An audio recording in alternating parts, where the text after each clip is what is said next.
memulai sesuatu yang baru dengan menyelesaikan apa yang kita mulai. Jangan bandingkan dengan yang baru, karena yang baru saja mulai.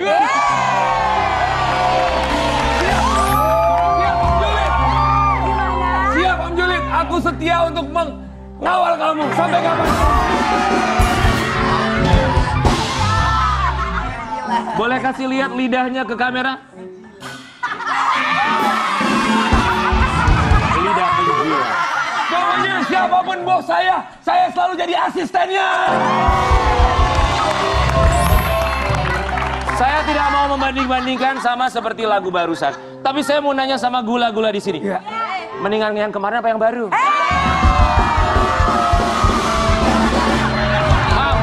Maaf.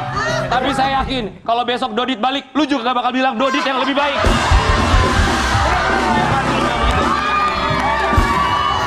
Tapi ini dia, kita hadirkan bintang tamu kita yang luar biasa pada malam hari ini, Angelina Sondang, Mona Ratuliu, dan juga Mima Syafa. Terima kasih banyak sudah hadir malam hari ini. Boleh kita persilahkan untuk duduk. Ini dia para perempuan cantik. Gula-gula, dia ada panggilan baru buat bos saya. Apa? Namanya Om Julid. Silakan Om. Ngeri deh ini Om Julid bakal banget kayak gimana. namanya. Kita buktikan ya hari ini ya. Tapi terima kasih kita ucapkan untuk bintang tamu kita yang sangat luar biasa sudah hadir pada malam hari ini. Ya. Semua dalam keadaan sehat ya. Alhamdulillah, itu yang paling penting. Pastinya kita juga akan mengambil inspirasi dari masing-masing persona yang hadir malam hari ini. Karena semua punya cerita dan semua punya inspirasi yang bisa diambil dari masing-masing. Tapi kita akan lihat dulu. Yang pertama kita mau kasih lihat. Buat pemirsa toksik di rumah. Ini ada seorang Mima Syafa. Mima, kamu tuh umur berapa sih sekarang? Aku 19 tahun sekarang. 19 tahun, ya. Nama aku dong. Ego 12 tahun. 19 tahun lalu. 38 dong ya. Kita mau kasih lihat dulu buat pemirsa di rumah. Ini dia sosok dari seorang Mima Syafa, putri tercinta dari seorang Mona Ratuliu. Kemarin juga sempat berbagi, kita tahu informasinya. Kemarin sempat bergelut dengan kondisi mentalnya. Seperti apa? Kita lihat yang satu ini. Artis belak-belakan tentang kesehatan mental yang ia alami. Mima Syafa, putri sulung Mona Ratuliu dan Indra Brasko tumbuh dalam keluarga harmonis. Mima sempat ingin mengakhiri hidupnya. Dalam media sosialnya, Mima sempat membagikan kondisinya yang tak baik. Mima mengalami mental health atau sakit mental dan sedang berjuang untuk bangkit. Mima mendapatkan dukungan full dari keluarganya. Bagaimana kondisi Mima saat ini? Kita langsung cari tahu di Toxic Talk Show Asik. Mima, ini kan tidak mudah buat semua orang bisa bercerita, apalagi di televisi nasional ya. Secara live, kamu bercerita mengenai kondisi mental. Apa sih alasan kamu untuk bisa berbagi, bercerita ini semua? Aku selalu bilang ini sih ya. Kayaknya Bunda tahu. Waktu aku pertama dirawat di rumah sakit karena kondisi mental aku ingat banget Bunda ngomong ke aku kalau terserah kamu mau lihat kondisi dan situasi ini seperti dengan sudut pandang apa, dengan kamu mau lihat ini sebagai berkah atau sebagai musibah. Nah aku tuh dari SMP udah sering mengadvokasikan tentang kesehatan mental karena emang aku udah menjalani problems mentally dari aku SD juga dan pada saat itu aku juga bingung karena awareness dan kesadaran tentang kesehatan mental itu sangat awam dan sangat sedikit.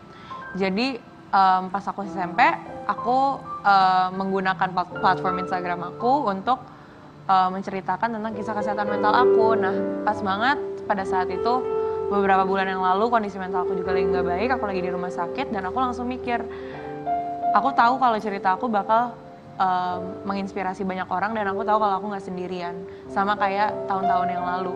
Jadi aku decided untuk menceritakan tentang cerita aku dan sebagai pejuang gangguan mental, supaya orang-orang juga tahu kalau mereka nggak sendirian gitu. Mima, boleh berdiri, kita kasih tepuk tangan dulu dong. Ini bukan hal yang mudah pastinya. Thank you so much, terima kasih banyak ya. Kita akan mulai cerita lagi sama seorang Mima. So, gimana awalnya tuh apa sih yang kamu rasakan Mima? Dari awalnya tuh umur berapa, kemudian apa yang kamu rasakan? Dulu itu karena ya itu kesadaran kesehatan mental kan belum banyak ya. Dan aku sendiri aja dulu nggak tahu what is mental illness or what is mental health gitu. Aku tuh nggak tahu. Jadi waktu aku SD itu umur 12 tahun, 11 sampai 12 kelas tahun. 6 SD Iya, aku kelas 6 SD. Mhm. Aku ngalamin banyak banget kayak sesak nafas, kecemasan yang tinggi banget, terus habis itu nangis secara tiba-tiba. Dan itu juga bisa kejadian in public place gitu, di ruang publik, di sekolah, Iya. di mall, di mana-mana gitu. Awalnya aku nggak tahu itu alasannya apa, kita juga udah bolak-balik ke dokter, kita ke UGD, kita ke dokter spesialis anak, Sampai pernah masuk UGD? pernah masuk Kalau dia UGD. bilang dia sesak napas, kita ke UGD karena kan cari tahu kenapa ya. Iya. Karena ngiranya sakit Mungkin fisik asma, ya. iya kan, atau Oke. mungkin gastro gitu, tapi nggak ada apa-apa gitu. Jadi bolak-balik Iya. UGD tuh. Tapi apa triggernya? Penyebabnya tuh apa biasanya yang bisa memicu tiba-tiba kamu panik attack atau tiba-tiba kamu merasa depresi? Apa biasanya? Kadang ada triggernya sih, cuman mostly kalau dulu ya, kalau sekarang udah ya nggak tahu lah apa. Dulu kadang-kadang mau ujian. Iya, kalau Tapi kadang-kadang ada ujian kalau juga stres, fine ya, nggak iya, apa-apa. kalau stres yang apa namanya pressuring banget ya. Cuman kalau misalkan dulu juga di situasi sosial, aku orangnya nggak terlalu bisa apa namanya dalam keramaian Iya. gitu. Cuman kalau tapi lebih banyak, lebih sering nggak ada pemicunya sih, jadi datang dari dalam diri Tiba-tiba. sendiri aja. Ya. Tapi kalau Mona Ratuliu sendiri sebagai seorang ibu, apalagi juga kita tahu Mona Ratuliu begitu aktif sekali menulis berbagai kisah mengenai parenting. Mengetahui sang putri tercinta, sudah melihat gejala itu dari seorang Mima umur berapa? Sama sih seperti Mima, waktu kelas 6 juga kita bingung bareng-bareng sebenarnya. Bukan cuma Mima yang bingung, aku bingung, ayandanya Mima juga bingung. Ini kenapa gitu? Karena aku banyak belajar tentang pola asuh sih. Cuma Iya. kan kalau gangguan kesehatan mental kan nggak selalu ada di pelajaran tentang pola asuh ya. Iya. Karena ini kan sesuatu yang berbeda juga gitu. Jadi kita sama-sama nggak ngerti gitu. Kita baru bolak-balik ke psikolog sih waktu itu Mima SMP ya kalau nggak salah ya. Di situ mulai belajar pelan-pelan tentang kecemasan, terus mulai pelan-pelan mengenal depresi. Tapi itu prosesnya tuh nggak mudah dan nggak cepet gitu. Sulit mencernanya gitu, sulit memahami juga. Kan perlu memahami dulu ya baru bisa Betul. mendampingi gitu. Jadi ya perjalanan panjang sih buat aku. Diagnosanya itu sendiri apa kalau menurut psikolog? Kalau kita sekarang lagi masih dalam observasi juga kan, aku dari udah rutin ke psikiater dan ke psikolog hampir setahun belakangan ini, dan masih dalam observasi karena nggak cepat untuk dapat diagnosa mental itu. Ya karena Mima juga peralihan ya dari remaja ke dewasa, Ya. jadi ya mudah-mudahan segera bisa lebih Mengetahui tentang mengetahui diri. ya.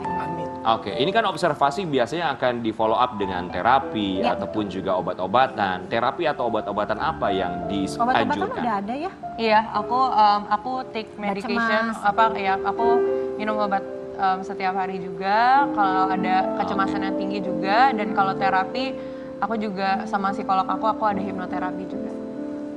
Kamu merasa berbeda nggak sih? Berbeda sih pasti iya, kayak banyak banget perubahan di hidup aku for the past, I don't know, in a very short time, di waktu yang sangat singkat tuh banyak banget perbedaan. Cuman ya aku masih dalam journey untuk lebih mengenal diri aja. Menurut aku pandemi membuat lebih sulit sih ya. Pasti. Gitu. Jadi ya mungkin lebih berat setelah pandemi sih kelihatannya ya. Aku yang bisa ngerasain kan Mima ya, tapi aku ngelihatnya memang pandemi lebih menyulitkan kondisinya Mima sih menurut aku. Tapi ya kita harus lewatin sama-sama. Mona Ratuliu seorang ibu. Dalam pikiran seorang Mona Ratuliu mengetahui bahwa putri tercinta memiliki kondisi kesehatan mental yang berbeda.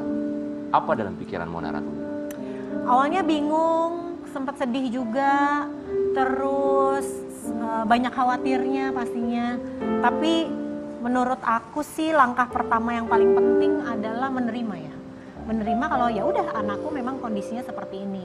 Seketika aku memutuskan untuk menerima ya semuanya jauh lebih mudah. Ngedampingin Mima juga jauh lebih mudah. Dari yang dulu ya kebingungan gitu, sekarang ketika tahu oh ya memang kondisinya Mima seperti ini, buat aku jauh lebih lebih bisa berdampingan lah sama Mima untuk ngadepin ini. Ada kesulitan dalam penerimaan pada awalnya? Bukan kesulitan dalam penerimaan ya, lebih kepada kebingungan ya. Karena kan kita nggak langsung dapet. Mengerti, paham ya? Karena Mima sendiri mendeskripsikan rasanya tuh nggak mudah ke aku. Jadi kenapa sih Mim gitu? Nggak tahu, aku tuh rasanya begini, aku sedih terus apalah. Karena kenapa ya gitu. Kebingungan-kebingungan seperti itu ya. Makanya memang dibutuhkan tentu saja ahlinya. Dan kita juga harus garis bawahi pastinya untuk pergi ke psikolog, ke psikiater, bantuan apapun itu adalah hal yang sangat wajar sekali. Justru ketika kita pergi ke psikolog dan juga psikiater itu artinya dengan sadar bahwa kita memang seorang manusia memang butuh bantuan, ya kan? Nah, tapi kita akan kasih lihat juga ya. Kita ada screenshot foto dari tanggapan netizen juga ya kepada Mona Ratuliu. Mari kita lihat bersama. Ini ada tanggapan netizen, beberapa di antaranya ini sempat diposting juga. Jadi di capture sama Mona Ratuliu, kemudian dia posting kembali di Instagramnya. Kenapa sih ketawa coba? Aku pengen tahu Kenapa Kak Mona? Kenapa ketawa Kakak Mona? Diangkat ini aku tuh bercanda doang loh, maaf ya. Oke. Coba boleh aku baca sedikit, katanya kasar, ada dugaan katanya kasar, terus Ayahnya akhirnya selalu ngomong jogetin nada tinggi aja dan kasar, deh. ya. Kenapa nggak ditanggapi tapi malah ya udahlah biarin. Kenapa Kak Mona? Emang that's how we cope. Keluarga kita emang kalau komen sesuatu ya kita bercanda aja gitu kalau ngelihat itu. Betul, di sini kan kalian dideskripsikannya katanya, oh iya aku tanteku kan tetanggaan sama mereka, ayahnya tuh kasar banget katanya gitu. Ya karena tidak terjadi jadinya lucu aja ya Min. Ya ampun, kayak kalian gak tahu aja sebaik apa Yanda itu papa aku. Ya. Dia lucu banget. He's the best dad in the world dan aku lucky banget Yanda. Aku lucky banget aku bisa punya ayah seperti Yanda dan dia tuh suportif banget sama keadaan mental aku. Jadi kalau ada yang bilang bapaknya tuh galak banget, bapaknya tuh keras banget, itu salah, itu semuanya salah. You don't know about that. Hello semuanya. Yanda itu adalah salah satu ayah yang paling sering main Instagram, main TikTok sama anak-anaknya dan mendapatkan viewers paling banyak. Gokil banget joget loh Yanda ya. Jadi aku setuju dengan Kak Mona. Lebih baik jogetin aja karena di luar sana nggak tahu. Ya kan? Kita tuh sesungguhnya seperti apa ya. Betul Kak. Jogetin aja Kak. Iya betul. Satu pertanyaan, tolong dijawab dengan singkat. What if, apa seandainya, kita umur tidak pernah tahu. Masih ada kekalutan dalam seorang Mona Ratuliu ketika harus pada akhirnya meninggalkan seorang Mima. Ketakutan apa? Ketakutan terbesar apa dari seorang Mona Ratuliu? Apa tuh maksudnya meninggalkan Mima? Ketakutan terbesar tentang Mima. Mungkin dijawabnya abis ini aja gimana? Boleh. Digantem biar pada Nanti kita penasaran. akan cari tahu seperti apa. Tapi yang pasti begitulah seorang anak. Ketika berbahagia, seorang ibu tidak akan meminta berbagi kebahagiaan. Tapi ketika seorang anak terluka, seorang ibu akan menghampiri untuk bisa dapat membagi luka. Kita akan kembali sesaat lagi. Tetap di Toxic Talk Show. Asik.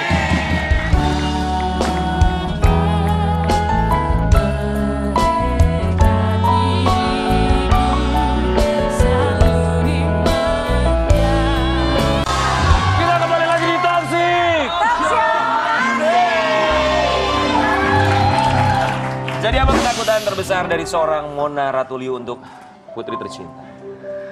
Ketakutan terbesar sih sebenarnya lebih kepada nggak bisa mendampingi. Maksudnya aku kan namanya manusia ya, pengennya kan bisa mendampingi seumur hidup. Tapi kan kita nggak tahu usia, ya kan kita nggak tahu bisa sejauh mana. Jadi ya ketakutan terbesar sih itu.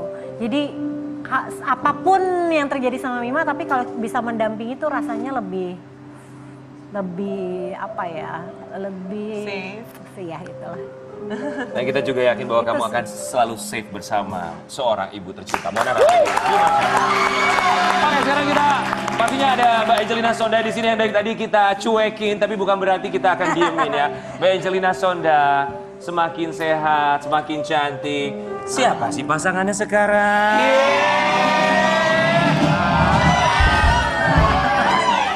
Dasar Om Julid bisa aja. Siapa sih? Katanya CLBK sama Marcel siapa? Aduh. Benar apa enggak Mbak? Marcel tuh pacaran sama aku dulu tuh 6 tahun. Iya. Dari aku baru pulang dari Australia, SMA kelas 2 lah begitu sampai aku lulus kuliah. Oke. Nah Marcel tuh termasuk salah satu cowok yang baik hati lah ya begitu ya.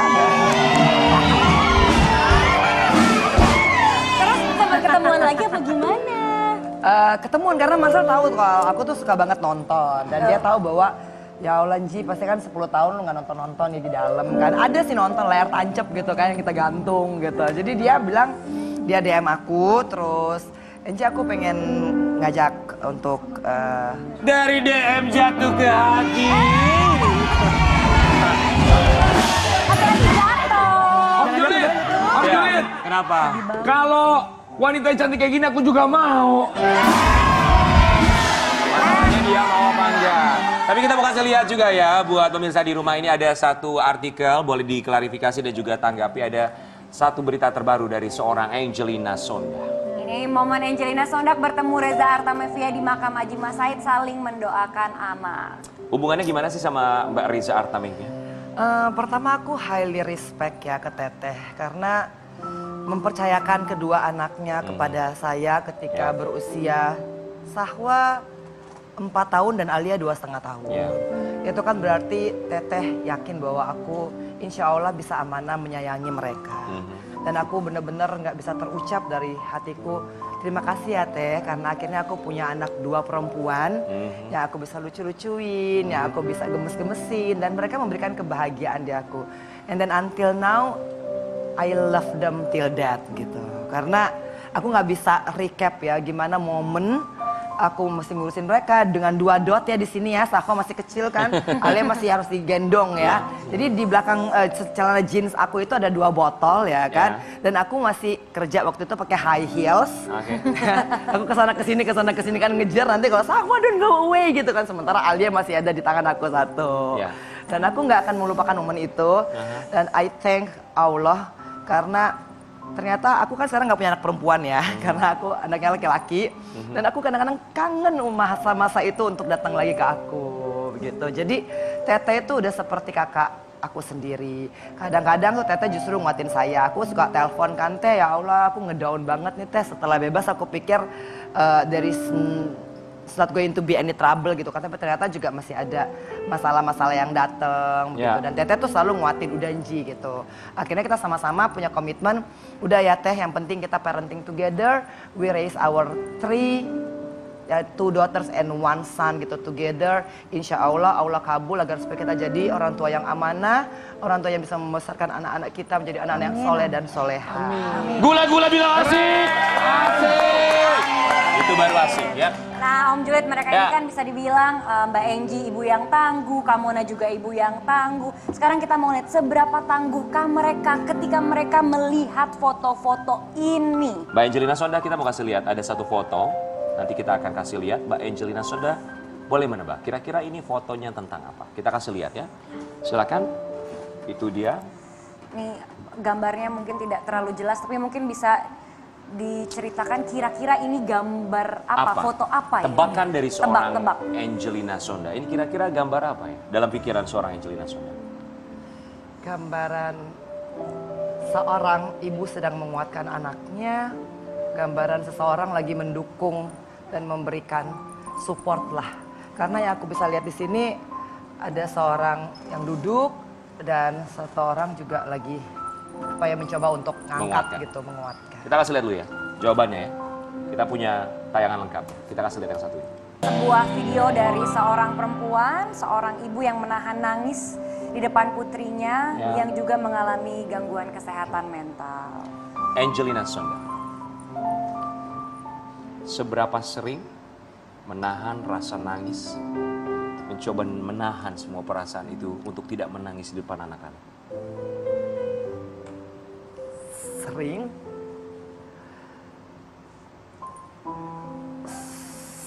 sebenarnya sering ya, karena misalkan Kianu, aku lagi capek masak gitu ya, orderan banyak kan, Kianu udah pulang sekolah, dia lihat aku masih sibuk nih bikin nasi tumpeng gitu kan, terus bikin kue gitu kan, terus dia cuma datang tuh gini, Mami kok kelihatannya capek banget ya, udah Mami gak usah capek-capek kerjanya ya, memang kehidupan Mami gak kayak dulu, tapi I love you kok Mam gitu.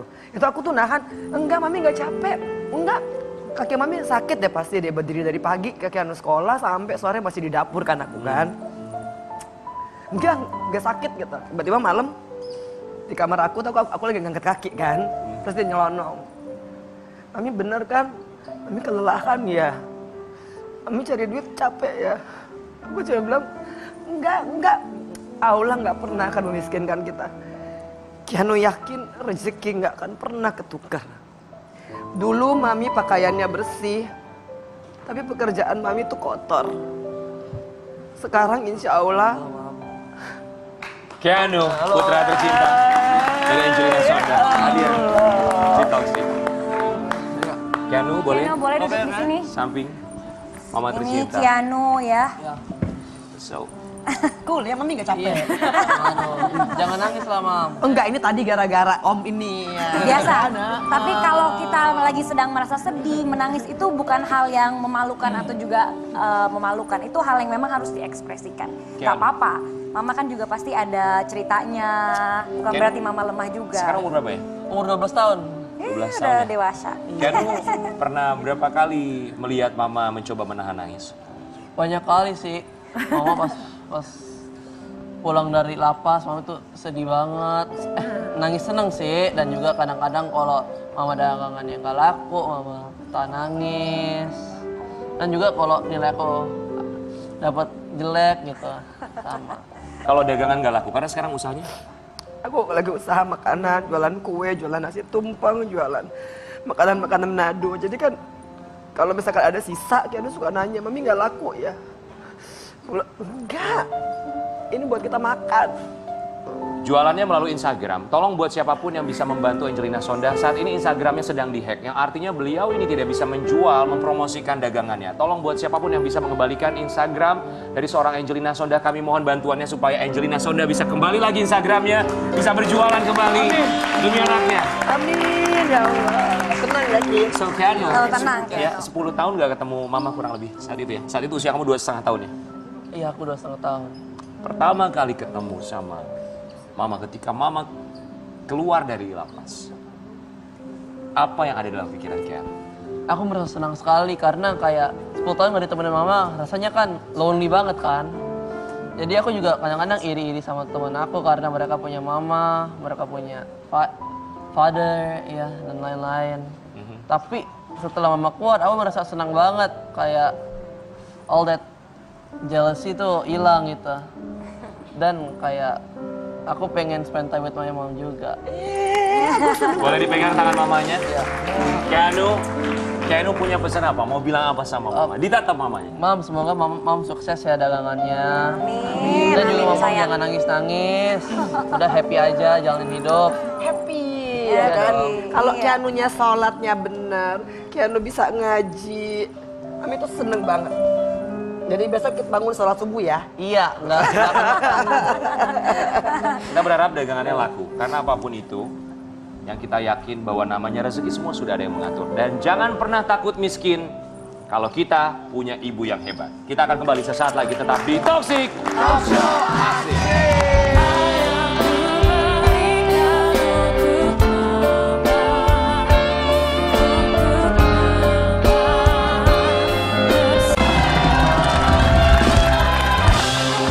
Kita kembali lagi di Toxic Talk Show. Mbak Mona dan juga Mima, kita akan mainkan hal yang sama ya. Jadi kita akan kasih lihat dulu gambarnya. Nanti Mbak Mona dan juga Mima tebak ini kira-kira gambarnya apa. Lalu kita akan putarkan videonya. Siap ya? Oke, Kita kasih lihat. Ini videonya. Ini fotonya dulu. Apa ini? Coba, kira-kira di Bisa tebak kan nih? Masuk ke got. Foto apa?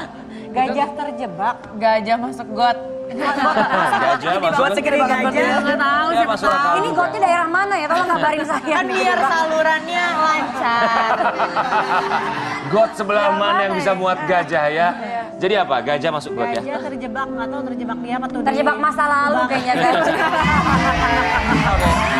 Ambilin. Iya, Ambilin. terjebak masa lalu Itu DP. kalau dilihat, itu gajah lagi main petak umpet. Satu nggak ada yang nanya Aldi, kedua jawabannya juga salah ya. Kita kasih lihat, ini jawaban yang sesungguhnya. Kita putarkan tayangan. Oh, anaknya yang jatuh dia melindungi. Oh, insan. Lucu banget. Masya Allah. Ini nyelamatin anaknya.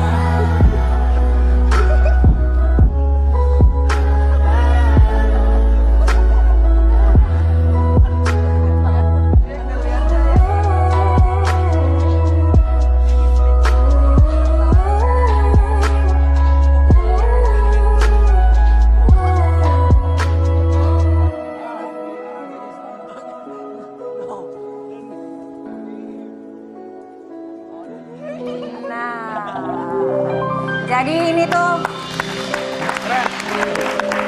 ini adalah video tentang seekor ibu gajah yang pingsan karena stres melihat anaknya terjatuh. Jadi sesayang itu, gajah aja bisa sesayang itu sama anak-anaknya. Jadi ibunya pingsan sampai stres sendiri ibunya.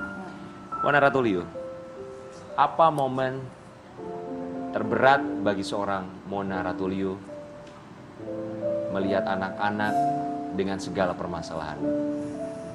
Ya kita kan kalau sebagai ibu tuh ya anak sakit flu aja khawatirnya luar biasa ya Mbak. Bener. Jadi ya pasti kita kan harapannya pengennya anak-anak tuh sehat terus, hidupnya mudah gitu kan, diberi kemudahan. Makanya ketika ada anak ada kesulitan pasti kita sebagai orang tua juga merasakan kesedihan itu luar biasa juga ya gitu. Sempat menemukan momen patah semangat, tak mampu bergerak. Enggak. Enggak, Bunda kuat terus. Aku ngerasa kalau aku harus kuat buat anak-anak. Karena anak-anak berpegang sama kita kan orang tuanya gitu. Jadi ya apa ya? Ya pasti kalau ada momen sedih ada. Terus momen berduka pastinya ada. Tapi aku sih yakin selalu bisa bangkit sih buat anak-anak. Yang membuat bangkit, yang membuat kuat adalah Anak-anak. anak-anak. Anak-anak yang buat bangkit anak-anak gitu. Karena ya rasa sayangku sama mereka ya, rasa sayangku sama anak-anak, rasa sayangku sama Mima. Kayak kondisi Mima kemarin, aku berdukanya kayaknya sedikit banget ya. Kayaknya apa ya rasa ingin Mother apa ya? instinct ya. Iya, rasa ingin melindungi dan Menjaga. menjaga hatinya tuh lebih kuat daripada kesedihan aku sendiri gitu. Anything you would like to say? Mau bilang apa sama Mima? Crying. Mau bilang apa sama Mima? Mona Ratuliu. Jangan gitu dong. Aku atau Iya, Bunda? kamu. Bunda. Siapa? Oh iya Bunda. Aku, Iya. Bunda. Mau bilang apa Gimana untuk sih? sumber kekuatannya? Boleh dilihat Mimanya? Semoga Mima tahu kalau selalu ada Bunda. Teman itu datang dan pergi. Mungkin semua orang datang dan pergi, tapi Bunda selalu ada buat Mima. Selamanya.